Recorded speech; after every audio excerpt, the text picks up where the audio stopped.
They think that we don't know, so we gon' show them that this kingdom about to rise up. They wanna keep us low. They think that we don't know, so we gon' show them that this kingdom about to rise up. Rise, rise, rise, rise, rise, rise, rise, rise, rise. Every time I turn the radio. Welcome back. We got We Rise back at it. What's up, guys? JT, Hulk Smash, let's go. Brother Marv. Marvelous Marvin Bonds. Marvelous Marvin. Todd, you got something to say? I was late today, and I apologize to everybody all across the land on this side of the Mississippi River. I want to apologize for him. I was late. Actually, It's okay. You guys hear me? Yeah, what's that? Yeah, it's my fault because last week I told Todd, because he cut me off about the commercial, that when he came back in, we're going to have to grapple for 3 rounds. I think that scared him a little bit. That's right. I have to tell him I was just joking. So I forgot to be scared. I thought both of you were gonna. I thought neither one of you were gonna be here. I had you guys beat This up. is a and JT show today. it's all good, Just brother. letting them take over. I was ready to do it alone. You could still do it alone. I was out. I'm just gonna watch. I'm just gonna. When I talked to you, you This is a- said, "Wait," but you.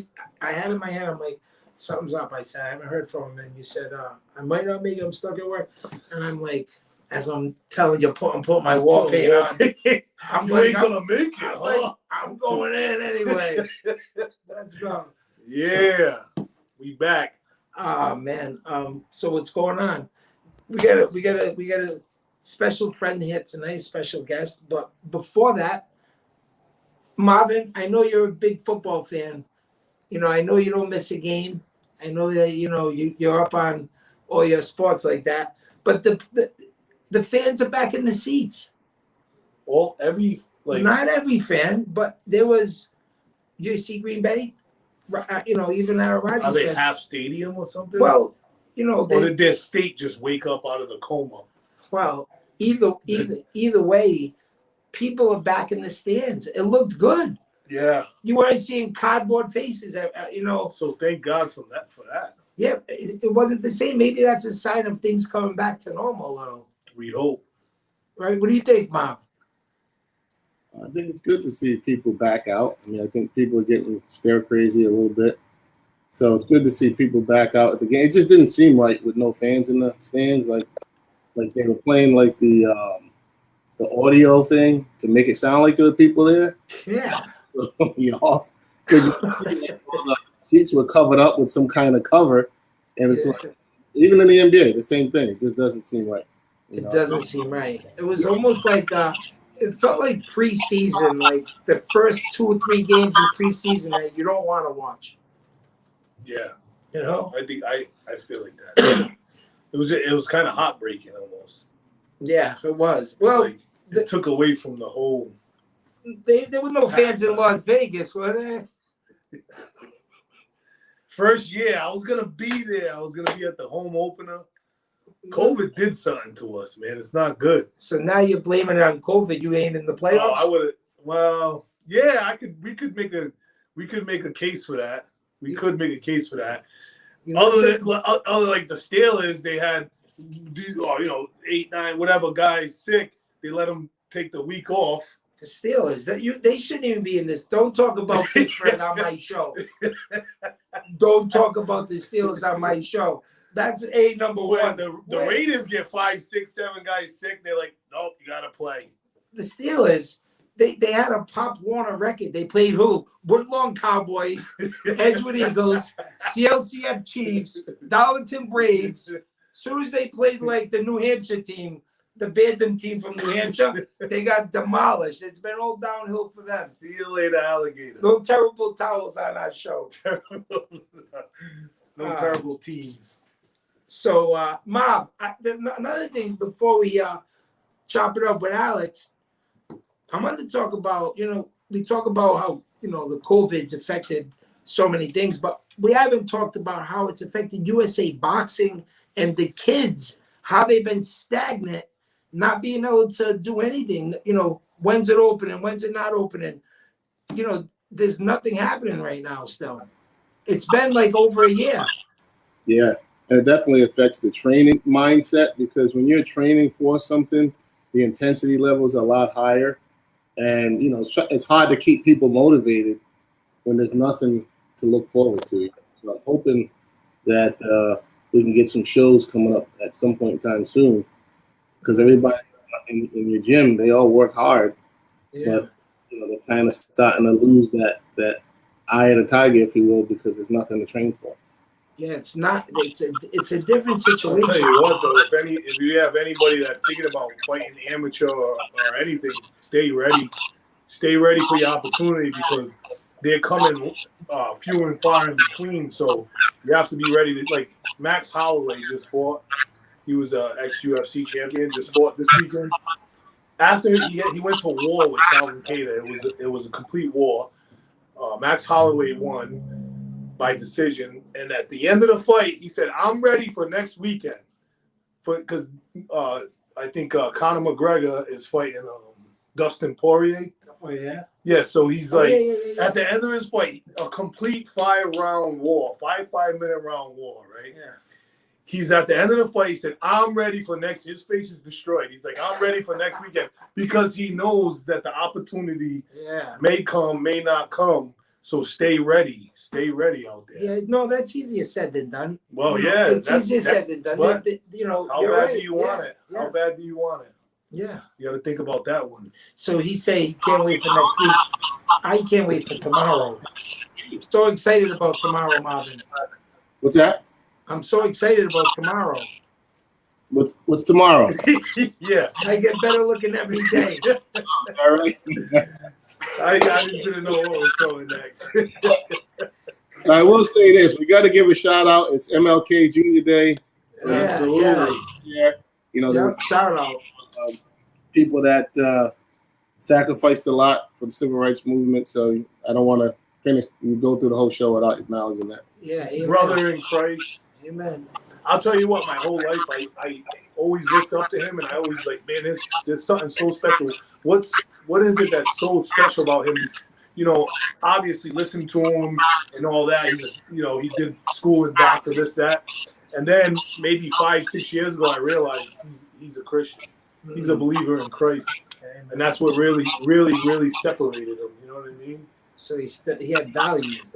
Yeah, he had them morals, those values. That's the values, man. You gotta have values. You gotta stand for something. Great man. He's a great man. We need more like him. Here we go. Rise up. Rise up, baby. Mom, I got a confession to make too. I wouldn't usually do this type of confession, but I was a little dishonest. Marvelous Marvin's record was not all wins. It was not 0 wins and so many losses. I mean, many losses. It was like you had a winning record, actually, Marvin. Right. Right? That's why you're still pretty today. Look at him. There you go. Look at him. Come on. This guy gets it. He fights. He goes home. No marks. Good fight. There you go. Right? You couldn't hit Marvin in a phone booth. No. Oh, yeah. No, that's how fast he is. This guy, he'll shut the lights off. He's in bed before the room is out. If I like that confession, Jared, because I think just dealing with reality sometimes is difficult, but now that you've actually accepted that, Well, it's not always easy, but maybe people want to. You can take lessons. absolutely. You gotta own your stuff. Admit when you're wrong. Right? You did it. I feel these guys put me in awkward moments like 20 times a week. Mom. Oh, we got some more to come. Don't worry about that. I should have played my voicemail on today's show. Was it me? It was you and Marvelous Mom going in on me for about a half hour on my voicemail. That's how we do it, right, Mom? Iron sharpens iron, right? Yeah. Yeah. All right, we're gonna take a quick break. We're coming back. with Alex Sandoval, raised in Silver Lake, my stomping grounds. You know, Alex is a little younger, 24, but when he said he was from Silver Lake, I'm like, let me Hey, check. welcome in. No, I said, let me check my Silver Lake dictionary. I don't see you in there, but yeah, he came. Couple he came years with- later. Few years later. Yeah, if you came in Silver Lake, there was a toll booth. You had to pay a toll booth. Everybody, we knew everybody. How did he get in there? I didn't know. All right, we're gonna talk about it when we get back. SFBN Rhode Island.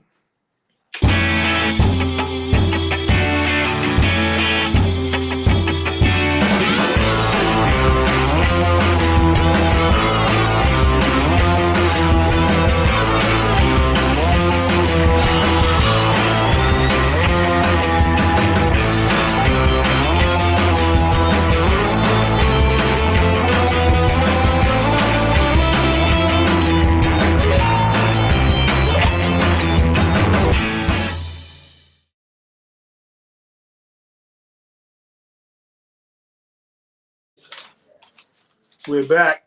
What's going on, guys? We're back. Who we got here? Alex Sandoval, up and coming, super talented kid. Alex is he's quiet, very quiet. So I got a quick story. About Alex? Yeah. Did it have to do with a skateboard? No. All right, go ahead. So Alex, I come in, I meet Alex. I met Alex through you. And I met Alex. Did I meet Alex? Yeah, through you met him here, I think. Yeah, I did meet him here. Yeah. So I met him here, and we started talking. He loves MMA. We started talking about it, and then I find out he's a video producer. Is that what you would say, or somebody Filming and editing. filming and editing, and You he didn't makes know that? music videos and all. I didn't know this, so I find out, and I'm like, oh, my son's a musician, and he's like, oh, maybe we could trade off. I train you. I do something for your son, this and that. So I go to my son and I go, hey, kid Alex Sandoval? Dad, he's like known as the best in Rhode Island right now, this and that. So I was like, oh, all right. So I got the right guy. He's gonna do a video. Yeah, and Andy just bought. I don't know what he did. I don't know what, but I know there's a $30,000 camera now. This kid is gonna get some real good content. So we should be asking Alex to borrow money. I should be doing all my glamour shots, Alex. We're gonna be getting ready, buddy. Glamour shots coming your way. I'm gonna have Bring him on. We're gonna make Marvin. We're gonna have you make a calendar. All right. Bam. Legendary calendar. He's dying over there. He's like, oh my God. Why? There's like 5,000 people watching. Look at him, like, look. Nobody sees Alex laugh. Look at it. What is this dude? Been giggling since he walked in the building. As soon as I looked at him, I know. Like, look at him. He can't. Alex, what's going on? What's up? How the heck did you get in Silver Lake and I don't know about it? I'm like, can we talk about that? I mean, I come from a younger generation though. Like, Yeah, young- I know. I mean, I'm only 24. Ooh, Marvin, you gonna let him get away with that? What's that supposed to mean? What do you think, Marvin? What you trying to say? I mean, funny how? What do you mean funny? Ty, this Funny was how? This was my body count. Funny how? How is it funny? I don't know, but he's like, we're doing different, we're from 4 different generations. What?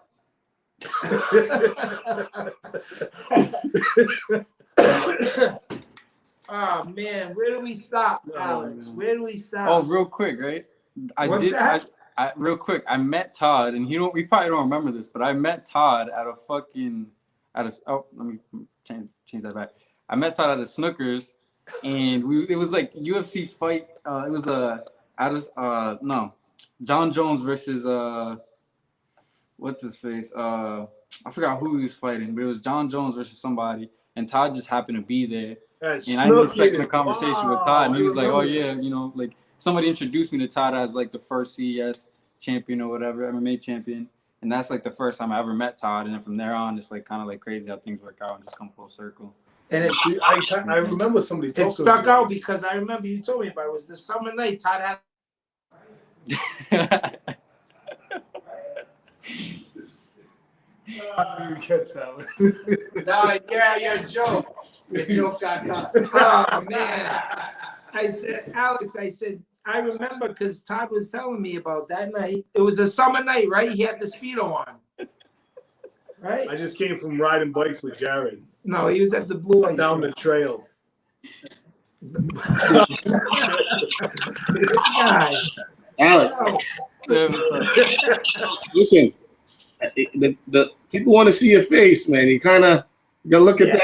Get that hat off. I know you got a yeah, hair. yeah. Take it off, Alex. Take it Can't- off. Sit down. Can't do it. If you go Justin Kimberly, you take it off. No, that's who he is. Yo, That's they, who he is.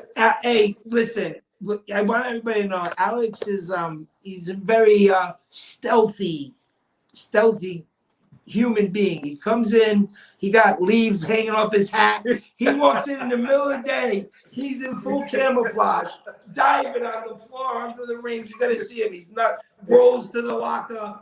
You see how stealthy he is? Yeah. He come in It's here, incredible. middle of the day, he's diving underneath It's it just to incredible. get to the back of the room.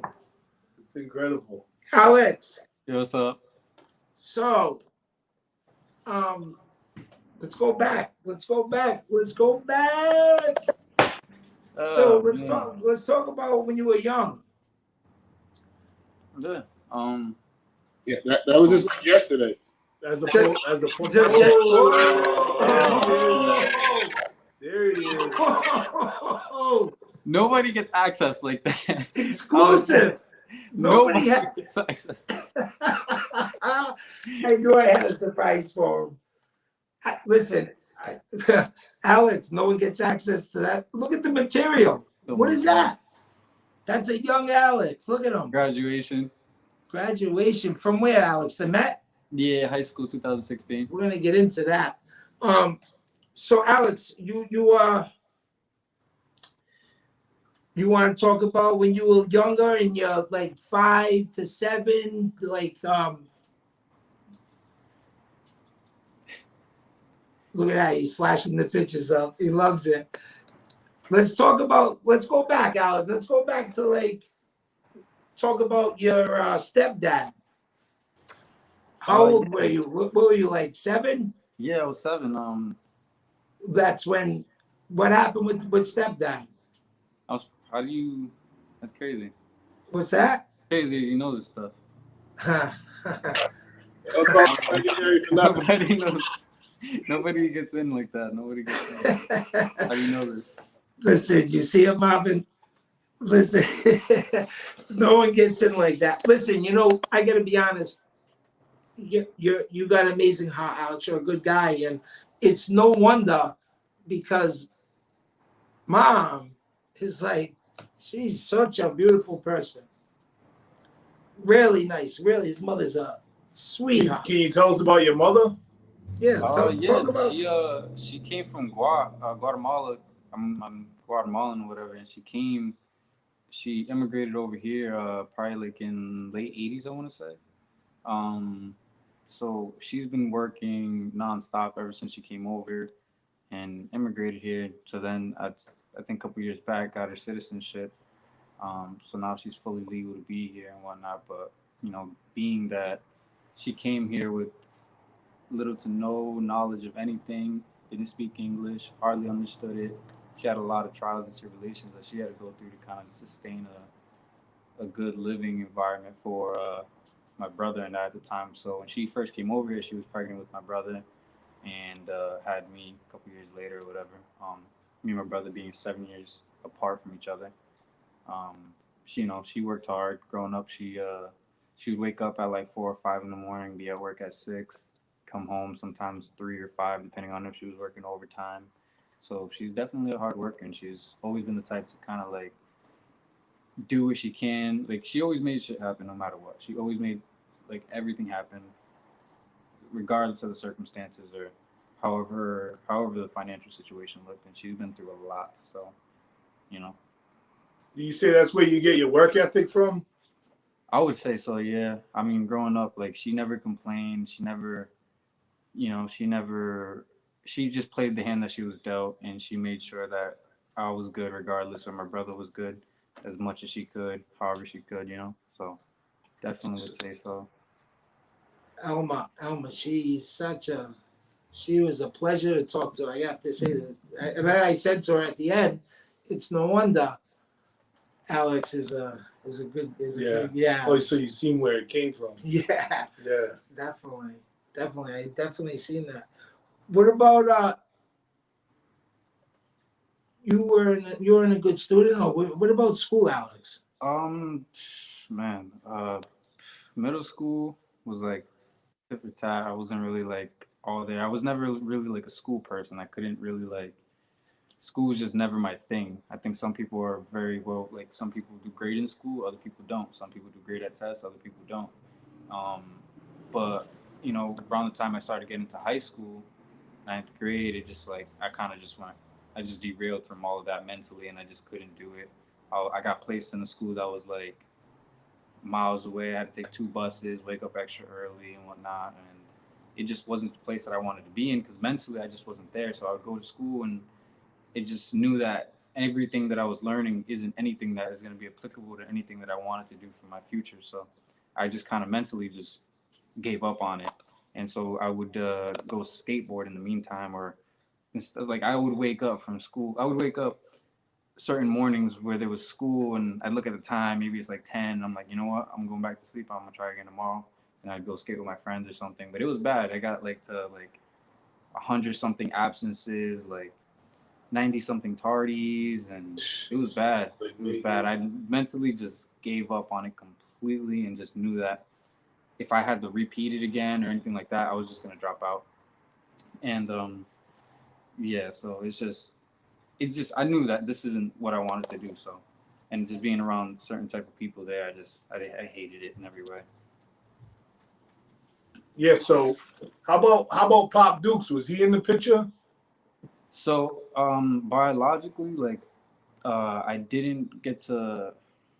Biologically, no. My biological father, I didn't get to really, you know, have a real relationship with him. You know, so it just kind of like never really bothered me. It was just like always like somebody I never got to see anyway. So it never like affected my mental as far as that goes. Like it was just something I drowned out and just don't even think about. Yeah. Where's he from? Is he from Guatemala too? Yeah, he's from Guatemala. I don't really know too much about him or anything like that. I just know that my mom played both mother and father throughout my entire life. So I never really like cared for whether or not he was there or not, you know. Yeah. His mom and dad, regardless. I'm with you. I grew up in a very similar situation. What was that? It's interesting because there's this big debate about people who didn't have their fathers, you know, if it affects them, you know, and I didn't have one until later on in life, you know, when I was already a grown man. Do you ever feel the need to search him out or try to build a relationship or find out who he is or where he is? Not necessarily, honestly. Like it's gotten to the point where like I really just don't care or even think about it on like at all. Like I said, I look at my mom and that's mom and dad. I don't think about anybody else. I don't really have any feelings towards anything else, you know. So it's never really like something I even put in my mind at all, you know. Because I mean, ideally, if somebody wants to be there, they'll be there. So it's like, you know, no need for me to go looking for anybody that doesn't want to be there, in a sense. So what I want to know is, okay, so you don't have dad. So you remember you told me you had an older brother, and then at some point you got into wanting to train either Muay Thai or the martial arts. What inspired that? Were you having trouble with people, or you just did it just because you wanted to do it? Yeah. So initially, it's crazy because I don't, you know, really dive into that part. But initially, so I'd gotten out of like a 2-year relationship, a 2-3-year relationship, and it was like a weird type of like, you know, mix up or whatever. So naturally, like I just felt like a shell of myself, and I needed something to distract me from everything that was bothering me because, you know, like video was always a great hobby, but once it became a job, it was never something that I could escape from without any stress or whatever. So it was, yeah, I was looking for an outlet, somewhere to like just convey like everything that I feel, all my emotions. So I went to my buddy Major, who was a Muay Thai. He teaches Muay Thai, so I got into Muay Thai through that. I was able to hit stuff. I've always been I've always had a short fuse and a hot head. So, you know, I went from like punching like holes in my wall out of stress and anger to like actually just hitting the bag or just training and exercising and just being active as much as I could to stray away from like thoughts that I would have or any bad emotions that I would go through and whatnot. So, Alex, tell us about why did you end up asking your mother? Why did you end up asking your mom telling her mom you wanted to box? yeah, I was a kid at the time. That's crazy. I was I think I was like 7 years old or something. I always loved combat sports and everything that involved that. So I remember being 7 years old, seeing all the older kids at the Nickerson Center, like because they had just set up their boxing gym, and I saw the boxing ring, and I would go there for after school daycare like program, because my mom would always be working, so she would pick me up around like 6 or whatever, and I would go there straight after school. And I think that further helped me like stay out of trouble, you know, growing up. But I would go there. I saw the boxing stuff that they had just set up, and I always like wanted to be involved. So one summer I had her like enroll me into something like that, and I had my first sparring session or whatever at like 6 or 7 or however old I was, and then from there on, got into like karate and taekwondo and whatnot. So it's martial arts has always been in my life, like regardless. Jared, let's take a break, and I want to pick up on that when we come back. Well, let me ask one thing. Wait, I gotta stay on this 2 seconds. We'll take a break. Alex, hi.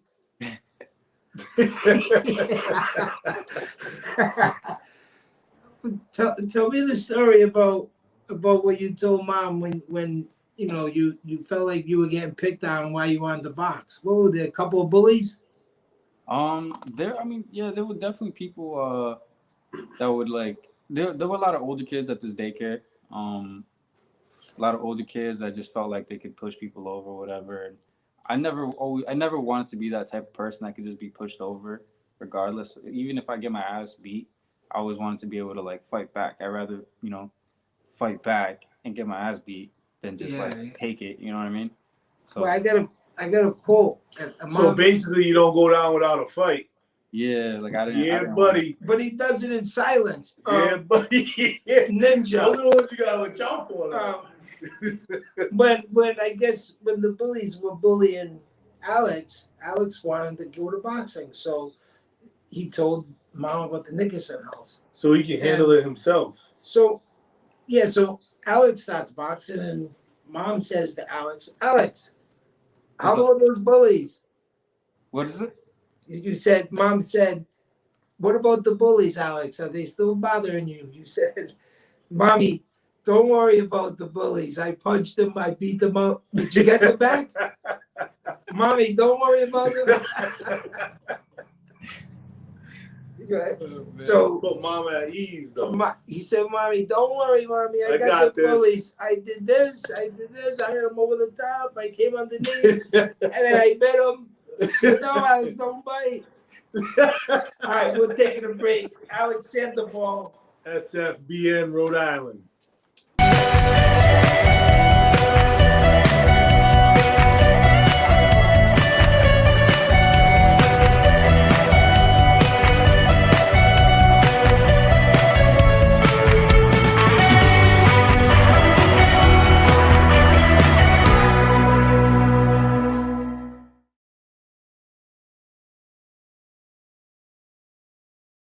Nickerson house? Yeah, We're back.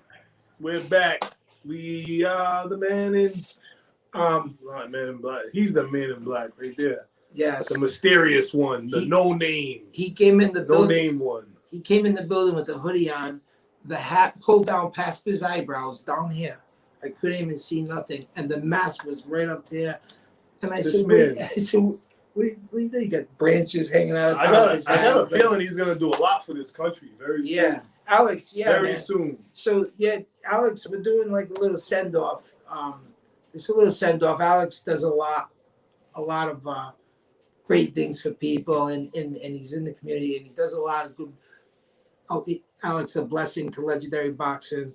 Alex, much respect. Thank you for everything. One of the best right here. This kid's hot. So Alex, you're going away soon, but tell us about that. Yeah, I mean, initially I was supposed to go on like what was supposed to be like a second tour, but then COVID happened and put a lot of things on pause, and I just kind of felt like I did everything as far as what I wanted to do in my career. Like being when I first started, I already had goals that I had set out to do, and I accomplished everything. So now another thing that was always on my bucket list since I was a kid was to enlist in the military. So being that was my next goal or whatever, COVID happened. I had nothing holding me back. I enlisted in I think it was April, I want to say. What branch did you enlist in? Army. Army, okay. You got pictures of Reserves? National Guard. National Guard, oh, okay. You from when you were little, I hear you used to tell mommy that you wanted to be a soldier. Yeah, yep. Ever since I was a young kid, yep. Ever since you were little, yeah. He told him he wanted to be a soldier. Oh, did he? Too bad I had good pictures, but somebody went through them. Thank God you don't. I had some good stuff, man. So Alex, you're a man who goes right after his dreams and makes a list. You have dreams and then you make plans so they become your goals. Yeah, I mean, it's like I just always feel like I've always been like kind of like a wanderer in a sense. Like once I do something and I get it done, and it's like I need what's next, like what's the next thing to do. I did everything that I wanted to do as far as video and filmmaking, so it's like the only thing that was left for me was to join the military, and that's something that's always been on my bucket list. Finally had the opportunity to. That I don't have nobody holding me back, keeping me here, and with COVID and everything, it just felt like the right time. Yeah, COVID hit and gave you a little more time home, a little more time here with your family and friends. Mm-hmm. But you're still going, buddy. Alex, you're a little young, so I'm not sure if you've seen like Full Metal Jacket or. Oh yeah, of course. Those are the movies that inspired me. Are you ready? Are you ready for the whole military experience and what that entails? I remember I watched movies like that when I was a kid. Like I was a young kid renting like VHS movies, like war movies from the library. I was young, just watching these in elementary school by myself in my room, and just knowing like, damn, like I kind of want to, like, this looks fun. Like I like the adventure. I've always been. I feel like I'm just always looking for the next adventure in a sense, So. Molly, you're thinking Full Metal Jacket. I'm thinking Officer and a Gentleman, or This is my rifle. This is my gun. What's that? What's the song they sing in the Baja? Baja. Yes, Top Gun. Top Gun. Oh, this guy. Oh, Top Gun. Top Gun. Tom Cruise over here. And there's no tenderness like before in your fingertips. I can see Alex singing in the boggy picture. No, he's the guy behind the guy singing in the background. I can see him doing that. Watching the guy singing. No, wondering why he's doing that. We're not going to take Marvin's job away from him. Marvin does a good job at singing, but Marvin, that's yours. Don't worry about it. All right, man. Alex, man, much respect to you. Thank you for coming on, I want to know why. What's your driving force to pursue like videography or make the videos and the like? What inspired you to do that stuff? Honestly, like it's something I've been doing since I was a kid, so it's kind of crazy. It's like videography is something that followed me my entire life. So even in 5th grade, going on this like field trip or whatever to Mystic Seaport, I had a little digital camera or whatever. I made like a little video edit out of that, showed it to my classroom, and then I stopped doing it there, and then I stopped whatever, and then middle school comes, I'm skateboarding and I'm playing video games, so now I'm recording my video games and then editing them, and then recording my friend's skateboard and then editing those into videos, and then I go to the Met where I get an internship at videography production studio called Tai Tai Works.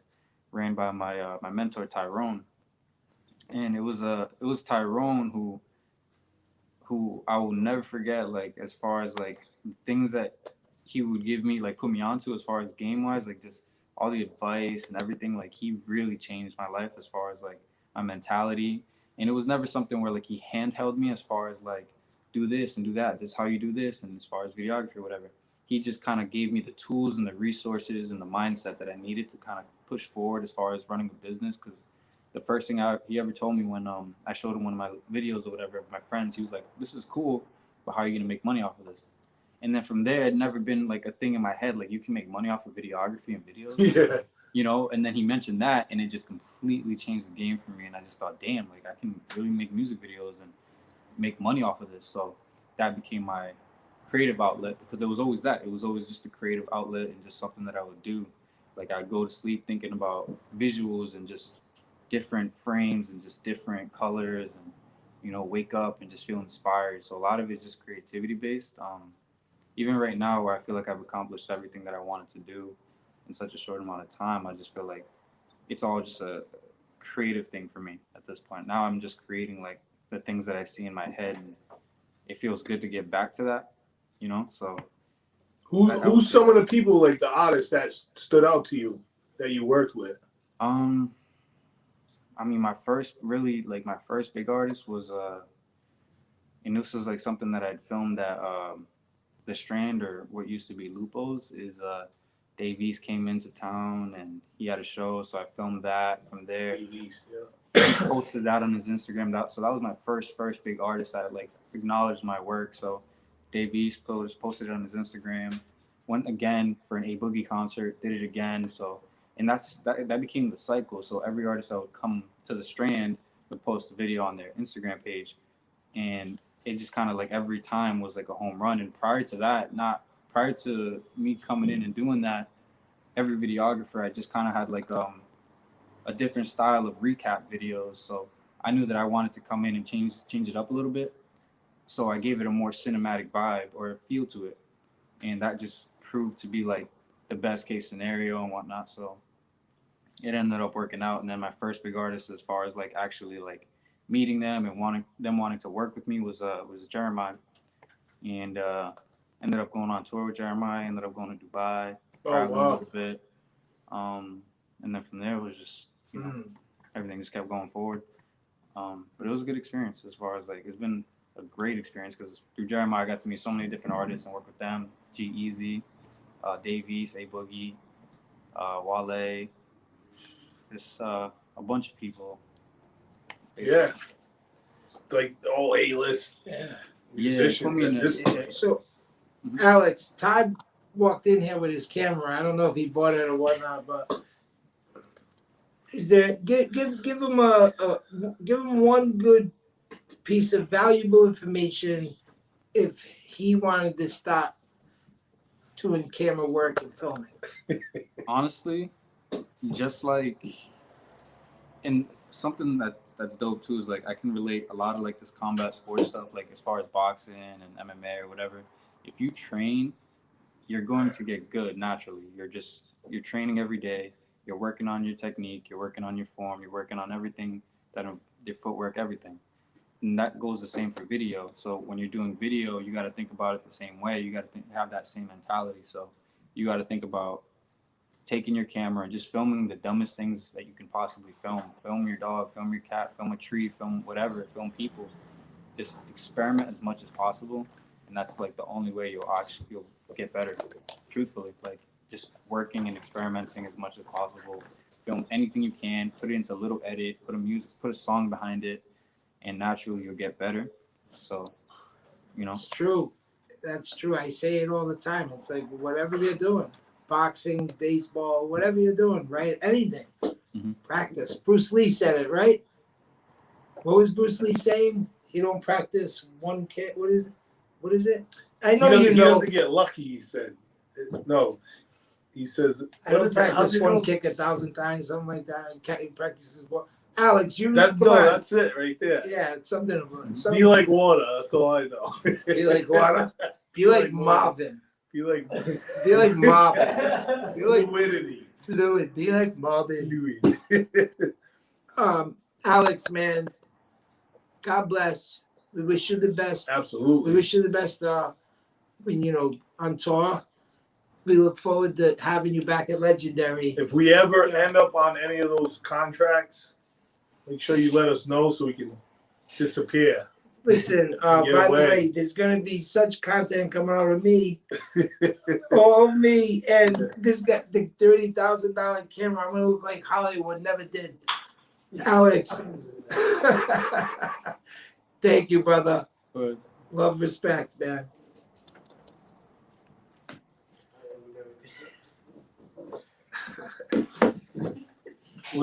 What's on the list now? What's on the list? Hi, Marvin. Hey, Marvin, you're still there? So I just want to, I don't know if we should take a break first, but I wanted to touch on the whole thing that he talked about with his dad not being there. And we have these discussions off camera. So maybe we should break and come back and pick up on that. Ooh. I like it. I'm with it. That's Let's do it. We rise. We'll be back. top 5 subject. SFBM Rhode Island. Top 5. We'll be back.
I don't want to see me coming. That's why I thought you knew. Welcome back. Marvelous one. So, Alex talked about not having his father there, and we've all had that experience to some degree, and we've had these conversations, pretty in-depth conversations, how guys like us who actually want to be a part of our children's life, all the obstacles and not just from the maybe the other individual that you have a child with, but even how the system works. You guys want to elaborate on that? I got something real quick before I forget. Go ahead, Tom. Let me sit back and marinate on this. So this is what I want to say about what Alex said, how he never really thought about his father not being there, because when I was little, my father had left when I was real young. So I spent some time trying to, I don't know, 2. So I spent some time trying to find out who my father is, this and that. And we may say, like, to me, I was like, well, I didn't have a father, so I didn't know what it was anyway. But throughout the years, I realized I spent a lot of time wondering who I was and where I came from, like, as a man, who I was as a man, because I didn't know who my father was. You know what I'm saying? I knew who he was, what his name was, But so in the end, I ended up with a lot of issues that I didn't know about until later on in life when I started addressing these certain things. You know what I'm saying? I think I believe as you're younger, like if you're not in your child's life, like, or if your dad isn't in your life, I think the earlier, if they're gonna not be there, the younger that they leave, the better, because you don't have this attachment to them. I disagree. But I'm thinking, what if you spend all your time with them till you're 7, 8 years old? Because my Sebastian's 8 years old. Yep. What if you spend all your time till 7, 8, and then you go? What type of time did you spend? But doesn't Did you matter. love him? Regardless if you're still dad, you still know that your father. You still instilled some of your values in him. But then you leave. So they're not like, who am I? I know who my father is. I know he loved me. I know what he was teaching me throughout those 7, 8 years or whatever. You know what I mean? Wouldn't it be more? But it hurts him. It'll hurt him maybe more to lose him. Wouldn't it be more resentment that way if somebody was there for a time and then left? Oh, you're saying to leave, like not die? Yeah, no. Just straight up get up and go? Yeah, like to just go. Well, like they already left before that. no, but say they're in the kid's life till 7 or 8 years I old. get what you're saying now. You know, this kid knows that. He knows them. 7, 8 years old, then he goes. Right? Then where does that leave the 7, 8 year old? You know, that's where the little things start happening in private, the insecurities. Was that type of man even there in the first place, though? Could you picture yourself leaving, being alive and leaving? Me, you know me. I know that. I already know the answer. It's a rhetorical question. We know the answer. That's why it's a major topic with us, because Yeah. we know the answer. We ain't going nowhere. Like, Yeah. You're gonna have to. We ain't going nowhere till our Ain't last nowhere. breath. Get used to us. Don't matter what you're gonna have to Get do. used to us. Just gonna have to do it. to So, get there. We're coming. So no, but you know, think about the billions of people in this world. Everybody's got a different situation Yeah. that probably affected, you know, somebody's father could leave, and somebody could not have a father, and that might still affect them as much as the father leaving when they were 8. You know, the chances are slim, because when I think of my Sebastian, imagine that right now, Right. get up and leave I my can't kid like that. So as a I can't kid, imagine you go through things. You know, you go and you can pick up a lot of bad habits. That's when you turn to the dark stuff. You know, you try to connect with the wrong crowd.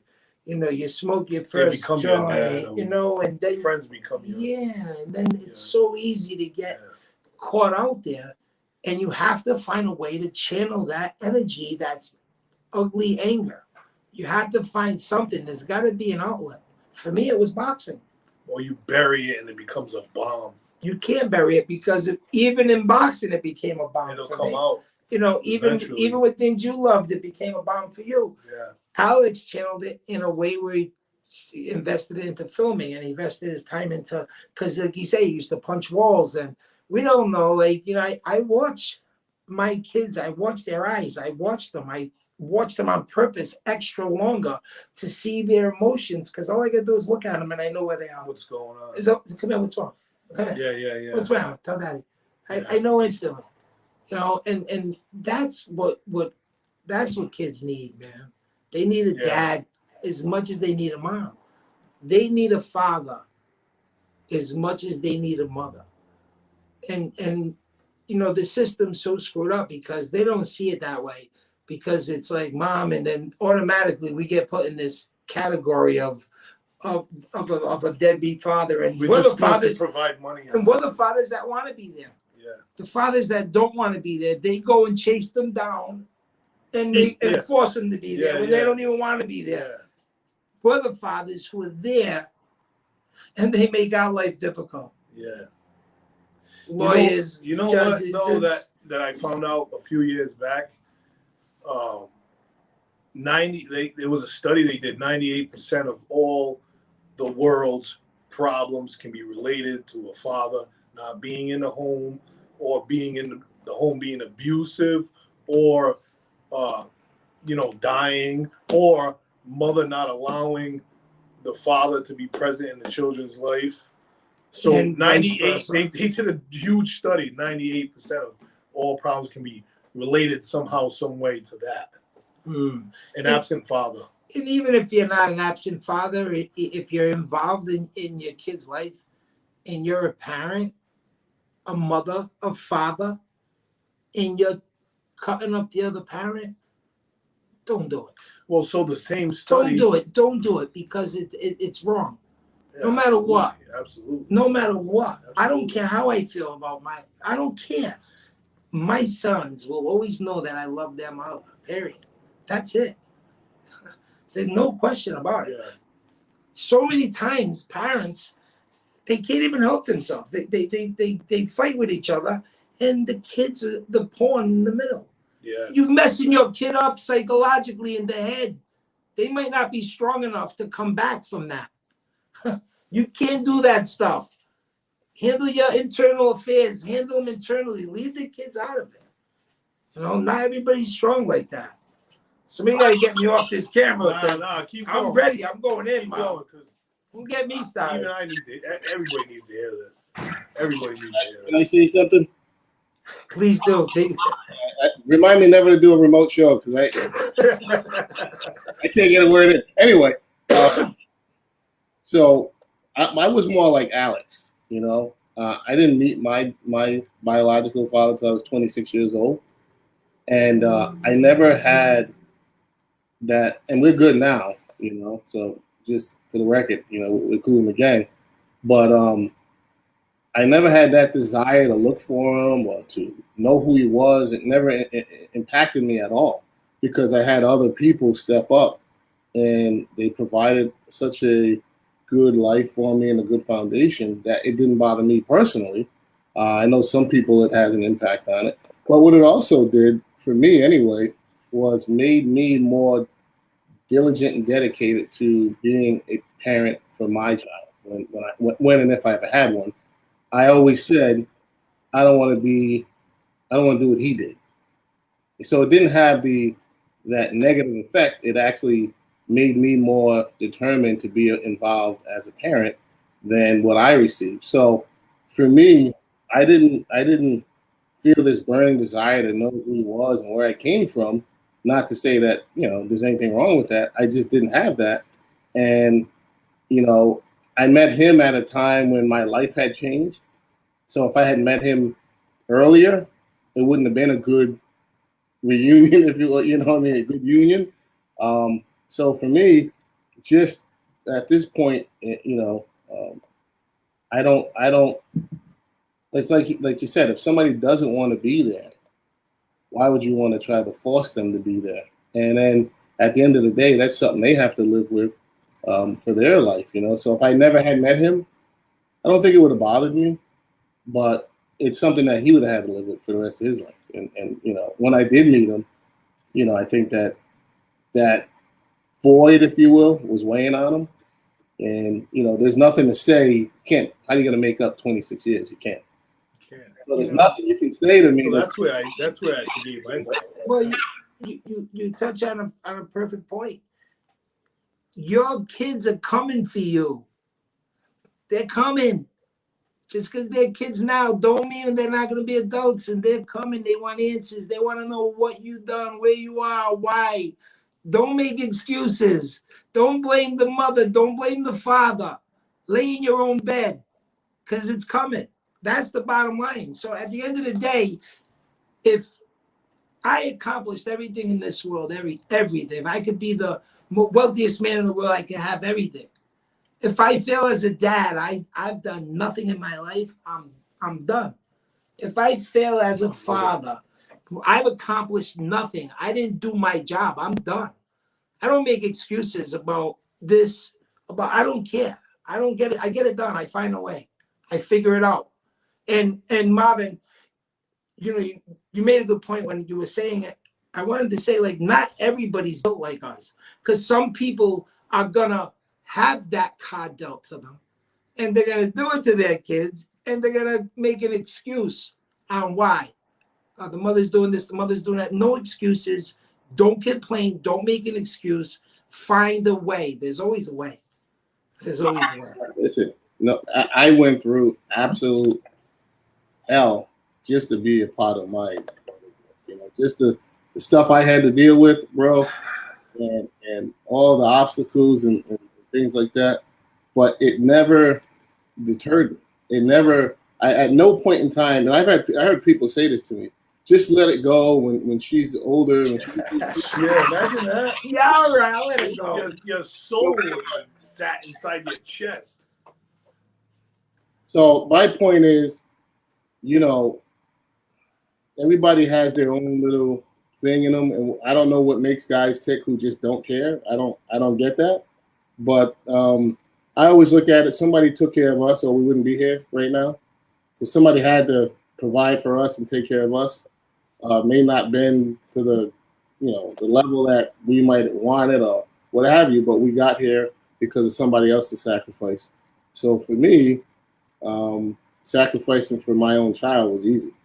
It didn't, there was no gut check. It was something that I was going to do no matter what the challenge and obstacles were. So when you said your father, he came to you and said there was, was something that was bothering him most of his life? No, he didn't. You know what? It's funny because he didn't. And first of all, let me say shout out to Eric Levy out there. I see him putting messages up there. Eric. Haven't seen Eric in a while. Yeah, I tried to call you the other day, but I didn't get in touch with you. But anyway, he came, whatever his guilt was or whatever he was going through. He just showed up one day, and I have a half brother, and he came in and said, "Hey, Dad wants to talk to you." Now, I had never met the guy, so I'm like, "All right, I'll go out here." So I go outside, get in his car, and he's like trying to, but nothing he said was gonna make a difference. You know what I mean? Like nothing he said was gonna make me go, "Oh, okay, I get it now," because of what I went through to be a part of my daughter's life. So I think it didn't make sense for him to do what he did. No, if you do something or you don't do something, you can't blame other people or other circumstances. It's up to you. And if you have a desire to do something, you'll go through whatever. Listen, Jared, you get in a fight in the ring. You get your nose broken in the first or second round. It's easy to go sit on a stool and say, "Okay, I'm done." Well, you have a desire to win, so guess what? The bell rings, you get back up, knowing that every time that guy touches your face with any kind of punch, it's going to hurt. And your eyes might, if you blow your nose, your eyes might start closing, whatever the case is. But at the end of the day, it's your determination and will that pushes you through that. So, it just being a parent shouldn't be, I'm not saying it's easy, but if that, you should have that will and desire in you to do it, or you shouldn't have children. Marvin, it's so true. In this life, it's so short. When we're young, 14, 15, coming up, we think we got forever. We think we got forever, but we don't. We don't. And when you look at this world today, and you look at all the hate and it's ugly. It's ugly. It's ugly all around us. We're always ugly inside of us. It's ugly inside of us, around us. The greatest thing that you can hold on to is the love for your child. Absolutely. It's amazing. I don't even know. I just want to squeeze it. If you can't fight for that, what? You know what I mean? What can you fight? If your own seed, your own child, like I was in love with my daughter before she even came out. I was already in. So. I was in love with my kids when I was thinking about them in high school. Marvin. That's why not just everybody is going to carry these children, Jared. That's right. I knew. I swear I could have sold my gene on eBay for millions. I could have got out of here with that. I'm telling you. See, I knew it. Well, I say God saved my life, but this is the way he did it. He gave me my daughter because I literally didn't understand the meaning in life. I walked around, I did whatever I had to do, to get by, this, that, the other thing. And I really didn't, I had no fear for anything or anyone. Like dying didn't matter to me because there was no point in living. And then once I had this daughter on the way, and especially the day I laid eyes on her, and then in the hospital, you're like, you can't believe it. and then they take her from me and put her in the incubator. Yeah. I was devastated. Like she was gonna die. Yeah. I couldn't believe it. Oh wow. She was sick, and then I had to leave the hospital without my daughter, and it was just like, this is crazy. Like this is, but she literally saved my life, man. Of course, Because I know I'd be dead right now. they changed And I us. still was like mentally retarded after that, and like did stupid stuff, got shot, got stabbed, went through, all these things, made these decisions thinking, oh, I'm gonna give to my daughter better than my father gave to me, but I did it doing the wrong things. You know what I'm So saying? you're still young. Well, I was young and I didn't have a father to teach me how to be a father. But right? you were still there.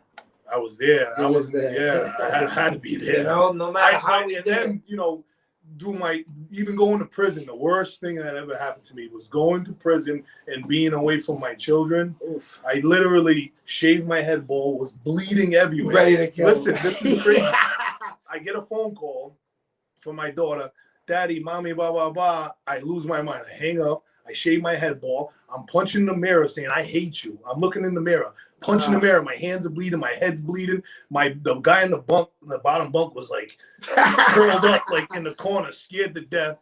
And I was just losing my mind. I started going bald from that. Yeah. And then I put my face in the Bible. I start reading and understanding that it was me. I put myself here. I did these things. I took myself away from my children. You know what I'm saying? Yeah. And then it's a long road. I knew God knew if I had a daughter, I was going to the ACI and turning myself in. You guys are better than me. Why do you think I got 2 sons? He already knew. He already knew. He said, "Oh no, not you, JT. I'm giving you 2 sons. Don't worry, you're gonna please. I don't want everybody dying, please." So I thank him for that, and I willed my boys in. It's like throwing up a jump shot and walking away. I was like, boy. All right, we're wrapping up, man. Marvin, we miss you. We knew you were doing a hand modeling show tonight, so we don't want to pull you away from the important things, So we had to get Marvin remotely. Marv, you want to flash your hands quick for everybody? I got to get paid for that. All right, yeah. Well, give me your website, Marvin. Yeah, I'm under contract. You give me a little webcam, you'll be good. All right, man. Alex. Todd, wait a minute. Whoa. Time out. Todd, what's up? Oh, that's right. See, I got all up in my thoughts. He's worried about doing the people. Yeah, you worried about your eyebrows, bro. Okay, right here. This goes along with what Alex was saying. Ready? So this is Galatians 6:9. Let us not become weary in doing good, for at the proper time we will reap a harvest if we do not give up. Boom. Till next Monday. You heard it here first. Maybe we'll be on time. Or unless you read the Bible, you heard. I thought we'll be on time. I doubt it very seriously. Yeah, we'll be on time. We promise. All right, we rise. Till next week, guys. Check it off. Rhode Island.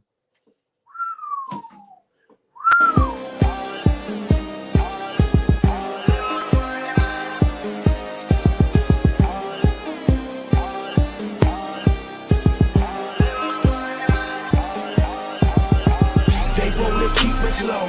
They think that we don't know, so we gon' show them that this kingdom about to rise up. They wanna keep us low. They think that we don't know, so we gon' show them that this kingdom about to rise up. Rise, rise, rise, rise, rise, rise, rise, rise, rise, rise, rise. Every time I turn the